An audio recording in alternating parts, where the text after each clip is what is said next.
C'est vraiment un élément important que nos experts devraient prendre en compte à l'occasion des échanges qu'ils auront. Deuxième élément, c'est l'affirmation de la souveraineté économique. Et vous savez très bien que nos premiers responsables sont très portés vers cette question de l'affirmation de la souveraineté économique. Et donc, toutes les actions que nous allons mener doivent conduire à cette souveraineté économique.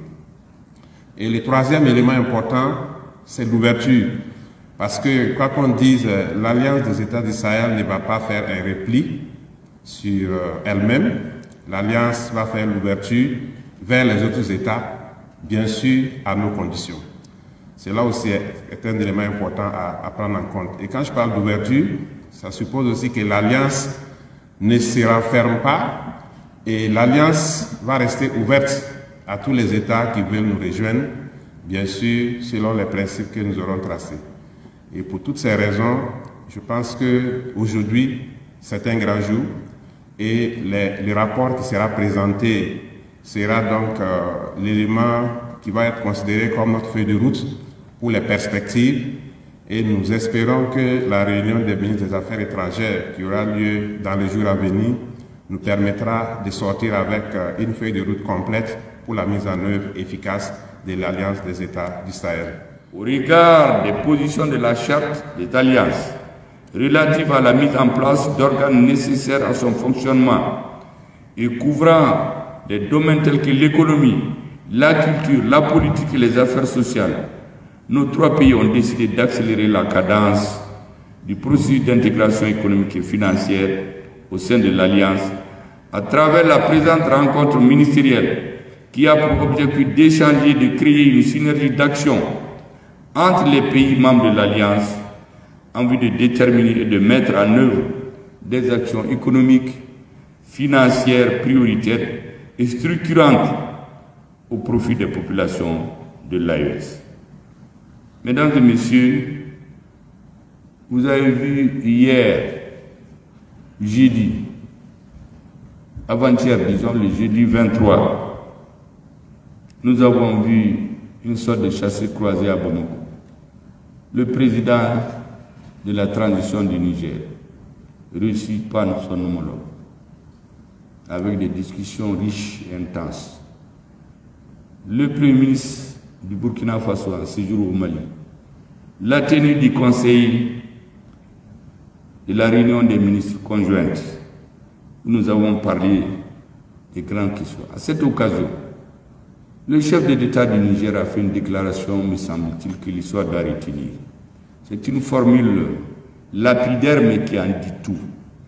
Il dit que l'objectif, c'est faire de nos pays une zone de prospérité et non une zone d'insécurité. Ça, c'est donc une citation du général Abdourahmane Tiani, président de la transition du Niger, qui en dit long sur notre objectif profond. Faire du Sahel, de nos pays, une zone de prospérité et non une zone d'insécurité. Les résultats de vos assises donc seront déterminants dans l'approfondissement du processus d'intégration économique au sein de l'Alliance.